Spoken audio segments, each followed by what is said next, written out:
Hey everybody, welcome to eTrailer.com. I'm Bobby, and today we're taking a look at the Kuat Sherpa 2.0 here on the back of our 2022 Toyota Highlander. So this is a really nice way of getting two bikes to wherever you guys are going. Now, I will say, kind of fits comfortably between your kind of medium duty applications. Why do I say that? Well, we have a 40-pound capacity rating per bike, which is going to be excellent for almost all of our standard road bikes, getting up into that mountain bike range.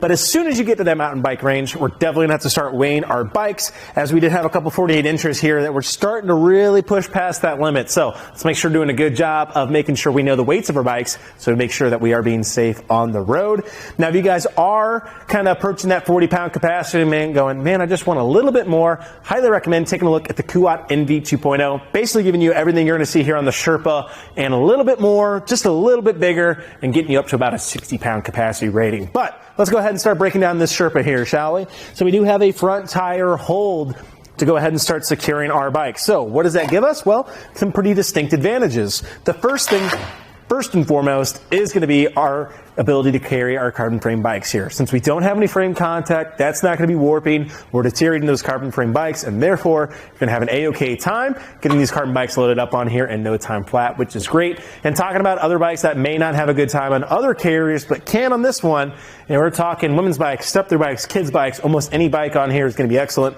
As long as we have that one good front wheel, we'll have a great time actually securing it on there. Why that is, a lot of times all those bikes I just listed have a hard time with some of your horizontal mounting elements or just other frame style designs. So nice that we don't have to worry about that. We're going to have it nice and secure here on the back of our vehicle, which is excellent. Now here today we are on the gunmetal gray, which is giving you this nice look, of course. I like the copper orange accents throughout it as well. Really gives it a distinctive look. Now if you guys aren't quite liking this style or color, it is also available in pearl and black as well, so you guys can start accessorizing it to your own vehicle at home.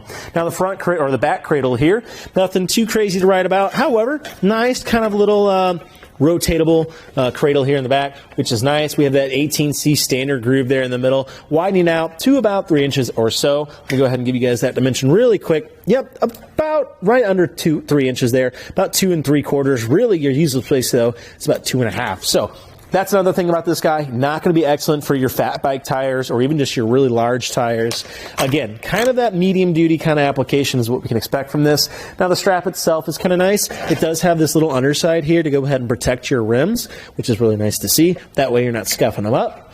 Because we have some nice bikes, right? We want to go ahead and protect them. This front cradle works really well though. I like how we can flip this up. This gives you a nice little backer here. We have that 18C standard groove again. Now these guys are a little bit wider.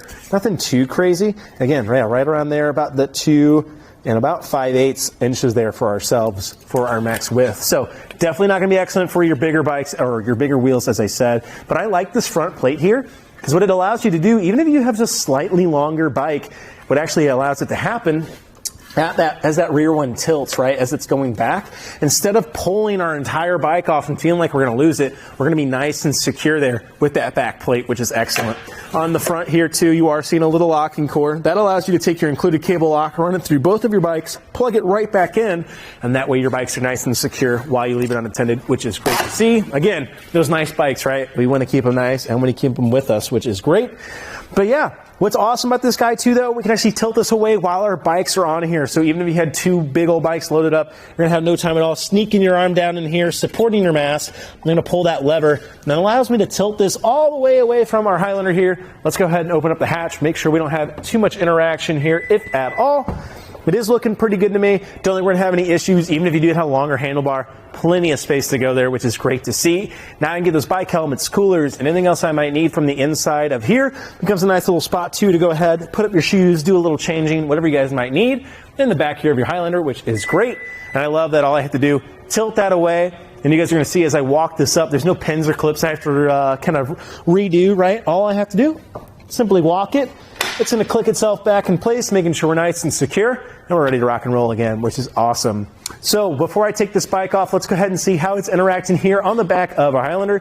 So as most carriers are going to kind of put you in this situation, our wheels are kind of right in line with our taillights here, right? What's great though, we have good distance between our bikes and our taillight, so we're going to have good admittance. People are still going to see us when we are braking. The only thing to maybe look out for as you have two bikes loaded up down here are going to be those reverse lights. They might kind of get a little blocked, so you're not going to have as much visibility potentially. And talking about visibility, our backup camera is going to be kind of offset there to the side. So depending on what kind of frames we have in here, or what kind of bikes, that's going to be the real thing that's impacting us. As honestly, all we have are these two arms in our way. So as long as our bikes aren't too crazy, I think we're going to actually have pretty decent visibility out of the back of that backup camera. Other than, of course, the southern element, definitely going to be impacting there a little bit. And as we fold it up later too, we are going to see how that backup camera is working with it. But that's neither here nor there. We're going to approach that point as we do. Let's go ahead and actually take our bike off. To do that, I'm just going to press on this back lever here. That allows me to take this back strip off, making it really easy to go ahead, tuck this on the other side of my bike. And that brings us to our last hold on our bike here. So let's make sure we're doing a good job of holding on to it. We don't want that tilting in our vehicle or ourselves to cause any damage. And I just simply got to press on that lever. That's going to allow me to take that up to the side and grab this guy and walk it right off. And we're all ready to ride. So really, really easy mounting and dismounting options. And yeah, mounting it, the only thing I'll say, quick little tip, when you have your strap like this, a lot of times you might be going, well, maybe I'll stick it right here, and just kind of gets in the way. Take your wheel, dip it underneath, catch it, set it in place, and that makes it really easy to go ahead, run in line. That way you can start securing that bike in no time, which is great. Of course, let's make sure we are doing a good job pulling these arms in. We don't want them falling around, interacting with anything else. We just kind of bring them down. Now, a lot of times you can kind of just pull it, get this cradle upset, and bring it in if you want, but again, it just seems to kind of sit okay like that. I just like bringing it in, sitting right on top on there. If you're really worried about it, you can strap it down. It's a little hard and wonky to get to, but what's nice is these have a really good resistance, so they don't just move freestanding. You actually do have to put a little bit of force into them to actually get them to move, which is excellent. But let's go ahead and start looking at some of our dimensions here. The Sherpa, not the biggest guy on the market, which is great, so we're not going to have to interact too much with it. Let's go ahead and see the first thing going to be our clearance here today. So as those front wheels go up, the back will go down, and so will your hitch mounted accessories from the ground here today to the very inside. That's putting us at 22.5 inches there, right to the end of our arm. So that's great to see. I don't think we're going to have too many issues with this interacting with the ground. Already the Highlander sits up pretty high, but like I said, if you have any very steep terrain, take it slow, take it easy, and just watch it. That way we're not damaging our rack nor our expensive bikes as they are on here, which is nice to see. But we can go ahead and take a look at our length that we're adding from our Highlander as well. Already somewhat of a longer vehicle. So from the back of the bumper here today to the very end, that's going to be putting us right at 34.25 of an inch from the back of our bumper. But we do have a way of shortening down that length already. Again, going to bring ourselves right back to that lever. Instead of tilting down, I'm going to bring it right back up into this position here. It's going to be nice and secure here too. No like rattle or noise that's going to be generated, which you love to see. Sometimes when you get these guys folded up, they have a little bit of shake and play, and that can be very, very annoying. So I love how the Sherpa doesn't have any of that. Makes it really easy to go ahead, get it nice and loaded up here. It looks pretty good in the back too. You get that Kuat showing, of course. Now in this position, I love to see that our backup camera is a little bit higher than our most top arm. That's really, really nice. I like that we're not having too much interaction there. Again though, probably going to lose a lot of that southern hemisphere for ourselves. So keep that in mind. We're definitely going to lose quite a lot on that backup camera, just when you have it folded up. But again, nice to actually see out, see if anybody's approaching me or any kind of walls or anything. So I do love to see that. Moving our way down to the inside though here, you guys can take a look here at our shank. We do have a 2-inch shank here today, held in by our 2-inch hitch receiver, of course.